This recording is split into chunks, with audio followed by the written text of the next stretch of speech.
Fatou warul ragal nga dem fenn ñu yuuxoo la.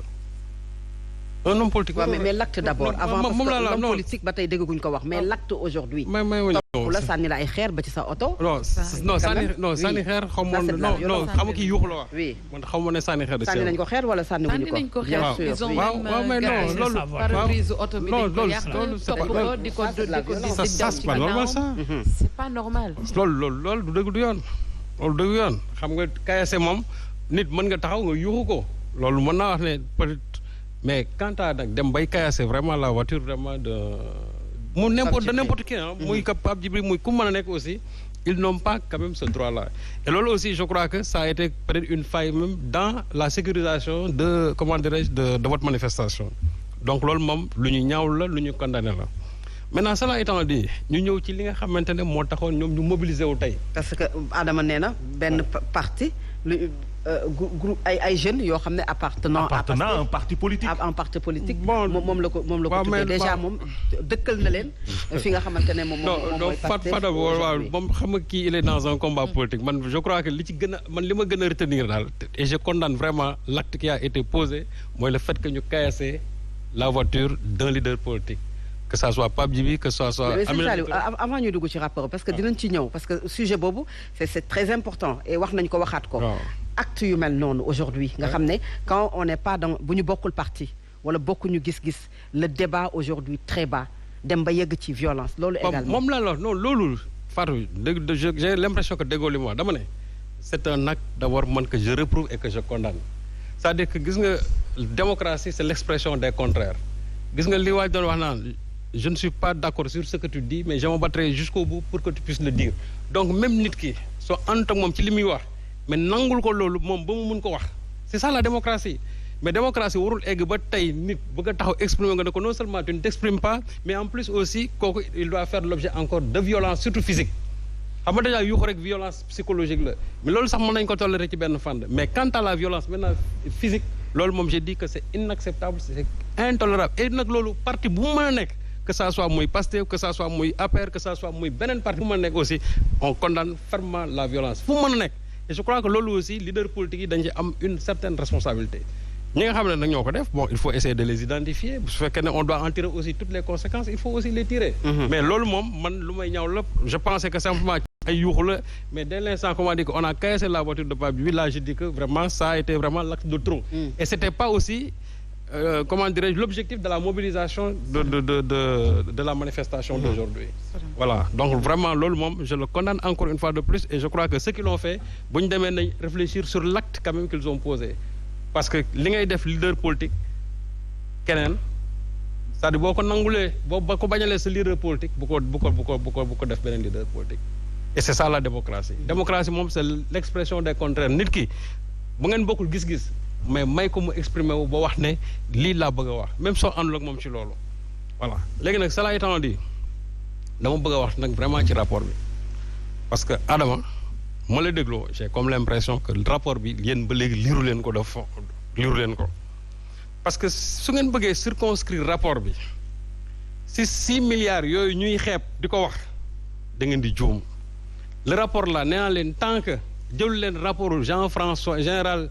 François Ndiaye c'est-à-dire vous n'avez pas encore le rapport complet parce que bee boo ko xoolee daf lay compléter ci bii te ci gis nga ci biir rapport boobu les 6 milliards yooyu ñoom ñuy wax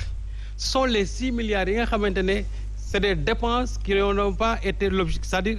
non justifiées nga xam ne amul benn pièce justificative mooy 6 milliards yi maintenant may war ak Adama di nga dellusiwaat léegi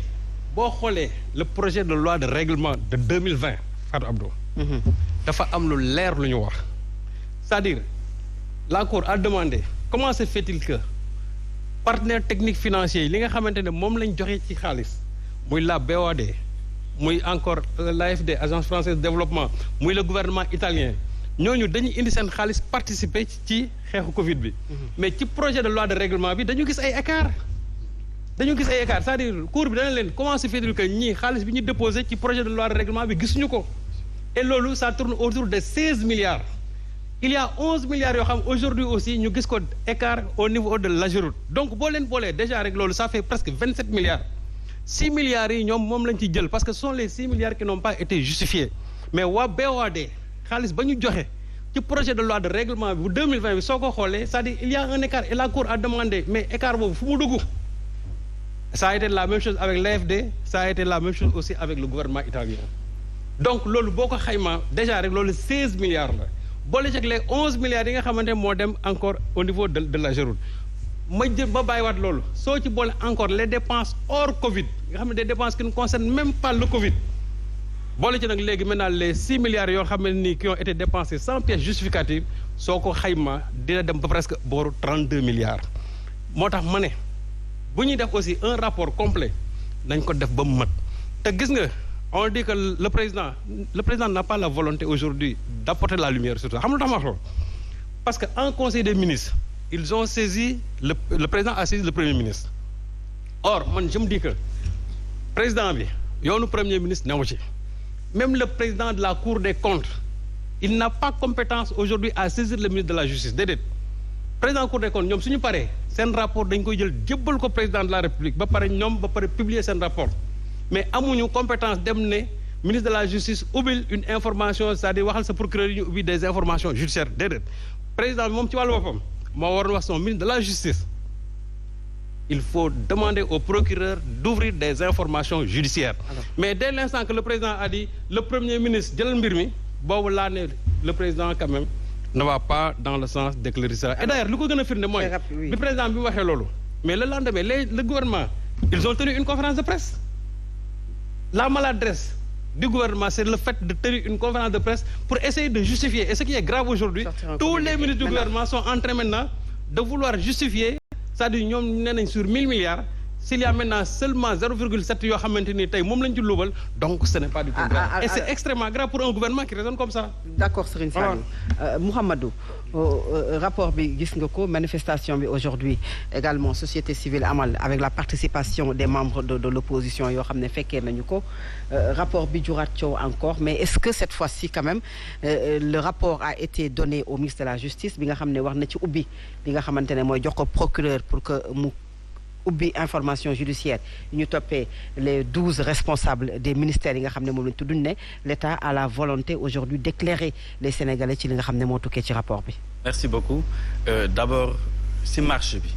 bon pas marche mais manifestation bu tey bi damay tàmbali par nakarlu acte bu fa amoon à l'endroit du frère Papa Djibril Fall l'honorable député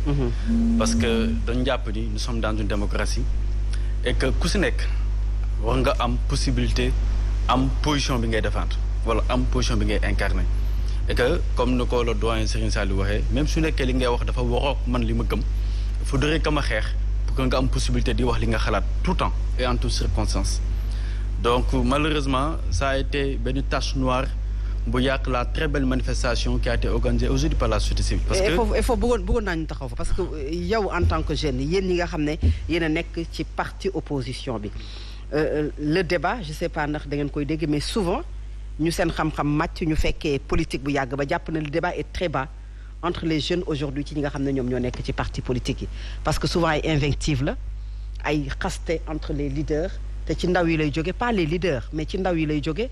souvent également yàq der ci ndaw yi lay jóge ci leader ba tey mu yegg si ci fii tey ci Pape Djibril Fall et Aminata Touré en a fait aujourd'hui les frais loolu également ban liggéey ngeen ci war def. alors déjà bëgguma que ñu